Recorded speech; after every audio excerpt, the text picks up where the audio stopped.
Hi, I'm Sandy Genovese and welcome to the Ellison Education video series. You know, September usually brings back to school night. Well, if you want to encourage great attendance at yours, I want you to take a look at a really special invitation that I made. I have it already sitting in an envelope so that when it's opened up, and first of all, of course, you would send it home and it would be addressed to the parents. So right away, it's special.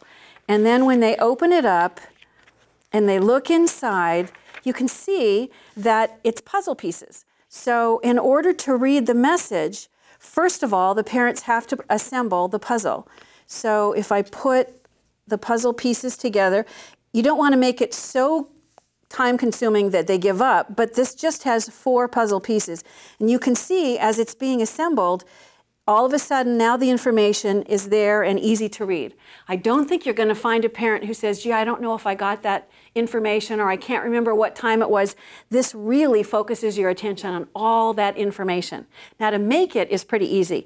You just start by printing it on the computer and then printing it out in a size that will accommodate the die that I'm using, which is the apple puzzle. I went ahead and I did it on white. If you look here, you can see I went ahead and I die cut a couple of times as practice until I made sure that the sizing worked. And once you've done a couple of practices and you realize, okay, this is the size I want, then you go back and this time I printed it on red. And once I printed it on red, I then went back and I backed it. Here you can see I've trimmed around it, but I've backed it just to give it a little more sturdiness like a real puzzle with a piece of green construction paper on the back. So once you have it in this form, then it's time to cut. So I'm just going to take and place it so that the information sits against the die blades on the block. And I'm going to go ahead and cut it. I'm using the Big Shot Pro to cut. Of course, you can use the Prestige Pro or the Prestige machines. They all will work great.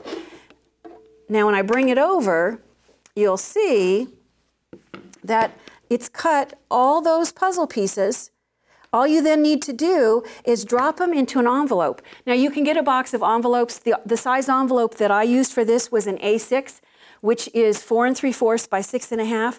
But if the cost of that is prohibitive, you know what? I discovered it works just as well to just take a piece of copy paper or construction paper and staple it, fold it, and staple it closed. You can see how it would not be difficult for me to slide all of these loose pieces into this little makeshift envelope that is now ready to be addressed and to go home. You know, if you want to ensure better attendance to back to school night, consider making a puzzle that becomes an invitation when the pieces are all assembled.